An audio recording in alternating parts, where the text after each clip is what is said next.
Hello kids, how are you all? I hope you all are good and fine. So today we are going to complete chapter number 10, that is pollution. Okay? इस chapter में हमने pollution के types के बारे में समझा कि pollution कितने टाइप्स के होते हैं, उनके इफेक्ट्स क्या होते हैं, उनके कॉजेज क्या हैं और हाउ टू कंट्रोल देम, और हम उन्हें कंट्रोल कैसे कर सकते हैं. ओके, सो 3 पॉल्यूशन के टाइप्स के बारे में हम ऑलरेडी पढ़ चुके हैं: air pollution, water pollution and soil pollution. Today we are going to discuss about noise pollution. आज हम लोग क्या करने वाले हैं? स्टार्ट नॉइज़ पॉल्यूशन का टॉपिक स्टार्ट करने वाले हैं. इसके भी हम इफेक्ट्स, इसके कॉजेज, इसे कंट्रोल कैसे किया जा सकता है, सबके बारे में बात करेंगे. So what is noise pollution? Noise का मतलब क्या होता है? नॉइज़ का मतलब होता है आवाज़, शोर, साउंड. ओके, तो जब एक्सेसिव साउंड होता है, मतलब एक लिमिट से ज़्यादा साउंड होता है, तो हम इरिटेट होते हैं. ठीक है, हमने हमारे बॉडी के अंदर क्या है, हमारे माइंड में इरिटेशन स्टार्ट हो जाता है, क्योंकि हमारी एक कैपेसिटी है, हम इतना ही सुन सकते हैं सुनने को, लेकिन उससे ज़्यादा अगर साउंड क्रिएट होता है तो फिर हमारे अंदर इरिटेशन बढ़ने लग जाती है. So noise pollution is caused by the excessive and unpleasant. Unpleasant का मतलब क्या होता है? जो चीज़ हमें अच्छी ना लगे, जो चीज़ हमें कानों को ना सुहाए, ना अच्छी लगे, उसे कहेंगे अनप्लीजेंट साउंड. एक्सेसिव मतलब ओवर यूज़ करना किसी चीज़ का, बहुत ज़्यादा. So sound in the environment, जब भी हमारे आसपास सराउंडिंग में आवाज़ कहाँ होती है, शोर कहाँ होता है? एनवायरनमेंट में होता है, आसपास होता है. आप कभी बस स्टैंड जाओ, कभी रेलवे स्टेशन जाओ, ठीक है, या कभी ट्रैफिक में अगर आप रोड पर जाम लगा हुआ है और 1 घंटे आप वहाँ फंसे रह गए, तो आप अपने आप को ऐसा फील करते हो, कितना इरिटेट फील करते हो खुद को, कितना स्ट्रेस फील होता है आपको कि पता नहीं आपने क्या काम किया है, कितने थके हुए लगते हो, है ना? क्योंकि उसमें हम इरिटेट होते रहते हैं, चिड़चिड़े हो जाते हैं उस माहौल में रहते हुए. सो loud noise can cause stress and irritation. इसकी वजह से क्या होता है? स्ट्रेस बढ़ जाता है हमारे अंदर एंड इरिटेशन होती है. इरिटेशन का मतलब क्या है? चिड़चिड़ापन आता है. आपसे कोई बात भी करेगा तो आप ठीक से रिप्लाई नहीं कर पाओगे और चिड़चिड़े से हो जाओगे ऐसे माहौल में रहते हुए. सो समटाइम्स, कई बार ऐसा होता है कई कंडीशंस में कि it may cause loss of hearing. Loss of hearing का मतलब क्या होता है? बहरा होना. मतलब कि ऐसे भी इसके चांसेस देखे गए हैं कि लोगों में सुनाई कम देता है, या तो उनकी सुनने की जो हेयरिंग कैपेबिलिटी है वो कम हो जाती है, या फिर उनको सुनाई देना ही बंद हो जाता है. तो ये सबसे बड़ा इफेक्ट है इसका, लॉस ऑफ हेयरिंग. और आप इमेजिन करो, अगर ये हमारे अंदर क्रिएट हो जाए तो हमारी लाइफ कैसी होगी. इतने शोर में रहते हुए अगर हमें सुनाई कम देने लगे या हम सुनना ही बंद कर दें, तो कैसा, मतलब हमारी लाइफ कैसी होगी, कितनी डिफ़िकल्टीज़ को फेस करना पड़ेगा हमें. सो कॉजेज़ ऑफ नॉइज़ पॉल्यूशन क्या है, किन की वजह से होता है नॉइज़ पॉल्यूशन, क्या क्या इसके लिए रीजंस रिस्पॉन्सिबल हैं. Excessive honking. हॉन्किंग का क्या मतलब है? हॉन्किंग का मतलब होता है causing a vehicle to make a loud noise when the horn is used. आप जानते हो जितने भी व्हीकल्स होते हैं सब में हॉर्न होता है ना. हमें वो हॉर्न प्रेस करना होता है अगर हमें किसी साइड चाहिए, या फिर हम रोड पे जाते हैं तो हमें वो हॉर्न प्रेस भी करना होता है. तो लेकिन कई लोग क्या करते हैं, इसका अननेसेसरी यूज़ करते हैं, ज़बरदस्ती उस हॉर्न को बजाते रहेंगे, या फिर इतने लाउड हॉर्न्स लगा लेते हैं अपने व्हीकल्स में. जो बड़े बड़े जो व्हीकल्स होते हैं, जैसे ट्रक है या ट्रैक्टर है या बस है, कार है, इनमें तो लाउड होते हैं हॉर्न, लेकिन कई लोग 2 व्हीलर्स में लगा लेते हैं. आजकल तो मार्केट में बहुत सारे हॉर्न्स अवेलेबल हैं, है ना. तो वो क्या करते हैं? अननेसेसरी हॉन्किंग करते रहते हैं, ज़बरदस्ती हॉर्न को बजाते रहते हैं, जहाँ पे ज़रूरत नहीं है वहाँ भी हॉन्किंग करते रहते हैं.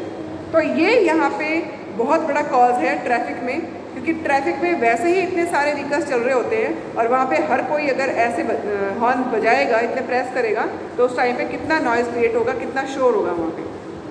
Bursting of fire crackers. जब फायर क्रैकर्स को, पटाखों को चलाया जाता है, उन्हें उस टाइम भी बहुत ज़्यादा अनप्लीजेंट साउंड रिलीज़ होता है. बहुत कई तो पटाखे ऐसे होते हैं कि बहुत जैसे ऐसा फील होता है जैसे कोई बम फट गया आसपास, है ना. तो ऐसी फीलिंग आती है. Now using loud speakers during community functions. कोई हमारे आसपास कॉलोनी में, कम्युनिटी में कोई फंक्शन है, कोई फेस्टिवल है, कोई वेडिंग है, किसी घर पे कोई प्रोग्राम है, छोटे मोटे बहुत से प्रोग्राम्स चलते रहते हैं. तो उस टाइम पर लोग क्या करते हैं, बड़े बड़े डीजे मंगवाएंगे और लाउड स्पीकर्स को इतना लाउड साउंड में चलाएंगे कि आसपास रहने वाले लोग परेशान होते हैं. आप तो इंजॉय कर रहे हो, आपके घर में तो कोई स्पेशल ओकेज़न सेलिब्रेट किया जा रहा है, आप तो इंजॉय फील कर रहे हो। लेकिन जो आपके नियर बाई लोग रह रहे हैं, उनमें से बुजुर्ग लोग भी हैं जिनकी हेल्थ ठीक नहीं है, वो हेल्थ से रिलेटेड प्रॉब्लम्स को फेस कर रहे हैं, बच्चे भी हैं, हो सकता है बच्चे पढ़ाई कर रहे हों, बच्चे एग्ज़ाम्स दे रहे हों, और छोटे भी बच्चे होते हैं, बहुत छोटे बच्चे, वो सो नहीं पाते, वो परेशान होते हैं, है ना, जो अपनी फीलिंग्स को बता भी नहीं पाते, काफ़ी छोटे बच्चे तो हमें ऐसी चीज़ों का ध्यान रखना चाहिए, अपने आसपास सराउंडिंग का ध्यान रखना चाहिए। और अगर हम इंजॉय करते भी हैं तो इंजॉय बेशक हम करें, ये करना भी हमें चाहिए, लेकिन हम दूसरों का भी ख्याल रखें। ऐसा नहीं है कि हम इंजॉयमेंट में इतने पागल हो जाते हैं कि हम भूल जाते हैं कि कितना शोर हो रहा है, रात के 12 बज रहे हैं कि रात के 3 बज गए हैं, होश ही नहीं रहता कई लोगों को। So using house hold gadgets, कुछ घर के गैजेट्स भी ऐसे होते हैं, इलेक्ट्रॉनिक गैजेट्स होते हैं जो साउंड क्रिएट करते हैं। जैसे कि आपने मिक्सर को चला के देखा होगा, जब मम्मा किचन में मिक्सर ग्राइंडर चलाती हैं तो रूम तक आवाज़ आ जाती है ना, और ये हम सोचने लग जाते हैं कब बंद होगा ये, क्योंकि उसके साउंड में कुछ सुनाई नहीं देता, वो भी अनप्लीजेंट साउंड होता है।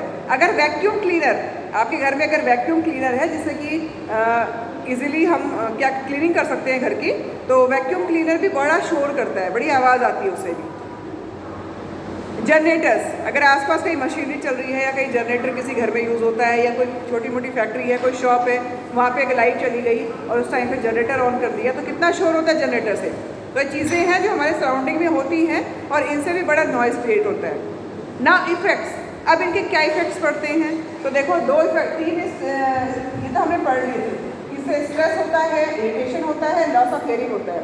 लेकिन क्या आपको पता है कि सडन अगर अचानक से कोई शोर करे बहुत ज़्यादा और आप गहरी नींद में सो रहे हैं, या उस टाइम आपका माइंड बिल्कुल रिलैक्स है, आपका माइंड उस टाइम बिल्कुल रिलैक्स है, या आप उस टाइम गहरी नींद में हैं और सडन कोई आकर आपको बहुत ज़्यादा नॉइज़ क्रिएट करे, तो हमारा हार्ट फेल भी हो सकता है। ठीक है, ऐसा हुआ है, ऐसे कई एग्जाम्पल्स देखे गए हैं। फॉरेन कंट्री में, नई मुझे कंट्री का याद नहीं है, लेकिन कुछ समय पहले न्यूज़ आई थी कि वहाँ पर एक लड़की सुबह मॉर्निंग में अलार्म लगा के सो गई। अलार्म लगाते हैं ना हम लोग मॉर्निंग में जल्दी उठने के लिए, स्टडी करने के लिए, वॉक करने के लिए, मॉर्निंग वॉक पे जाने के लिए, तो उस लड़की ने भी अलार्म लगाया और उसने कुछ 4:30 के आसपास का टाइमिंग फिक्स किया था। लेकिन क्या है, कई बार हम अलार्म लगाते हैं तो उसकी रिंगटोन बड़ी स्लो होती है, बड़ी धीमी आवाज़ होती है, तो हम जग नहीं पाते, या फिर हम आलस की वजह से उसे बंद कर देते हैं। ठीक है, तो उस लड़की ने क्या किया, बहुत तेज़ साउंड की रिंगटोन फिक्स कर दी अपने फ़ोन में, बहुत तेज़ कि इतना शोर होगा तो डेफिनेटली मैं उठ जाऊंगी इरिटेट होके और मुझे जागना ही पड़ेगा। अभी हुआ क्या, मॉर्निंग में बहुत गहरी नींद में थी, वो बहुत ही गहरी नींद में थी 4:30 पे, और जैसे ही अलार्म बजा, अलार्म जो था उसकी आवाज़ इतनी ज़्यादा थी कि उसका हार्ट फेल हो गया, वहीं उसे हार्ट अटैक आ गया और उसकी डेथ हो गई। Is it clear? तो ये इतने ऐसे भी सिम्टम्स देखे जाते हैं, इतने ज़्यादा शोर में रहने की वजह से ये कंडीशंस भी क्रिएट हो सकती हैं। कई बार आप क्लासरूम में जब बहुत शोर करते हैं बच्चे, तो टीचर उस टाइम इरिटेट हो जाता है, आपको डांट पड़ती है ना, क्लास में पनिश भी किया जाता है। वो इसीलिए किया जाता है कि टीचर का फोकस नहीं हो पाता फिर क्लास के अंदर, इतने साउंड की वजह से वो फोकस नहीं कर पाता, उसे क्या पढ़ाना है, बच्चों को क्या समझाना है, फिर वो शांत करने में लगा रहता है, पहले शांत करता है क्लास को, फिर अपना मटेरियल स्टार्ट करता है जो पढ़ाना चाहता है। सो ये इफेक्ट्स है इसके। Loud noise can, loss of hearing तो है ही, लॉस ऑफ हेयरिंग के अलावा सडन इंक्रीज, अगर अचानक से आवाज़ बढ़ा दी जाए, नॉइज़ को इंक्रीज कर दिया जाए, then can have adverse effect on the heart, तो ये हार्ट पर भी इफेक्ट डालता है, हमारे दिल पर भी इफेक्ट डालता है। एंड ब्लड प्रेशर को भी हाई कर सकता है, लो कर सकता है, ब्लड प्रेशर पर भी इसका इफेक्ट देखने को मिलता है। Noise pollution can disturb sleep, नींद को तो खराब करता ही है। अगर आपके आसपास के लाउड स्पीकर चल रहा है, किसी मंदिर में जागरण हो रहा है, भजन चल रहे हैं, रात को 12 बज गए, तो क्या आप सो पाओगे? Is it possible? नींद आएगी क्या? नहीं आ सकती नींद। कैसे आ जाएगी नींद? तब आएगी जब बिल्कुल शांति रहेगी। ठीक है, और ऐसे तो हमें नींद नहीं आ सकती, तो ये हमारी नींद को भी क्या करता है, खराब करता है, हम प्रॉपर नींद भी नहीं ले पाते। ना स्टेप्स टू कंट्रोल, अब हम इसे कंट्रोल कैसे करें, कौन कौन से स्टेप्स हैं ऐसे जैसे इसे कंट्रोल किया जा सकता है। तो कंट्रोल करने के लिए सबसे पहली बात तो कि फायर क्रैकर्स को बैन कर देना चाहिए। दिवाली के टाइम पर भी बहुत ज़्यादा ऐसा होता है, हर घर में बेटा ओल्ड एज के लोग भी रहते हैं, आपके भी ग्रैंड पेरेंट्स हैं, ओल्ड एज के लोग भी रहते हैं, बच्चे भी रहते हैं, कुछ बीमार भी होते हैं, ठीक है। अचानक से सडन किसी ने इमेजिन नहीं किया होगा कि अचानक से ऐसी आवाज़ आ रही है, एकदम से कोई ज़ोर से कोई बम फटता है और सब लोग सलने रह जाते हैं उस टाइम पर। तो कुछ भी हो सकता है, कुछ भी मिस हैपनिंग हो सकती है। तो हमें बड़े ध्यान से अपना इंजॉयमेंट करें, लेकिन हम दूसरों का भी ध्यान रखें जो हमारे सराउंडिंग में है। मशीन्स, इसके लिए क्या कैसे कंट्रोल कर सकते हैं कि जो मशीन्स होती हैं, स्पेशली फैक्ट्रीज़ में, इंडस्ट्रीज़ में मशीन्स यूज़ की जाती हैं जो बहुत ज़्यादा साउंड क्रिएट करती हैं, तो उन्हें साउंड प्रूफ रूम में रखा जाए। साउंड प्रूफ रूम क्या होते हैं, उनको बनाया इस तरीके से जाता है साउंड प्रूफ रूम को कि आवाज़ बाहर नहीं जाती, उस रूम से बाहर आवाज़ नहीं जाएगी, ठीक है। या फिर मशीनरी में ऐसी मतलब कि कम साउंड वाली मशीनरी बनाई जाए जो ज़्यादा नॉइज़ क्रिएट ना करे। Second, factories, industries, bus stand, railway station, airport, इन सबको रेजिडेंशियल एरिया से काफ़ी डिस्टेंस पे रखना चाहिए। कहाँ रखना चाहिए? काफ़ी डिस्टेंस पर, क्योंकि यहाँ से भी बहुत शोर आता है। अगर आप रेलवे स्टेशन के पास रह रहे हैं, सोचो सपोज करो रात को 2 बजे ट्रेन आई, तो आँख खुलेगी या नहीं? कितना उसका लाउड हॉर्न होता है ट्रेन का, हाँ, आसपास में सब लोग परेशान हो जाते हैं, कितनी गहरी नींद में हम उठ ही जाएंगे। तो इसलिए ऐसे एरियाज़ को रेजिडेंशियल एरियाज़ मतलब जहाँ लोग रहते हैं, जहाँ कम्युनिटी होती है, जहाँ लोगों का ग्रुप रहता है, उस एरिया से दूर रखा जाता है। यूज़ ऑफ लाउड हॉर्न्स, जो लाउड हॉर्न्स रोड पर चलते हैं, लोड हॉर्किंग करते हैं अननेसेसरी, उसको बिल्कुल बैन करना चाहिए, कम्प्लीटली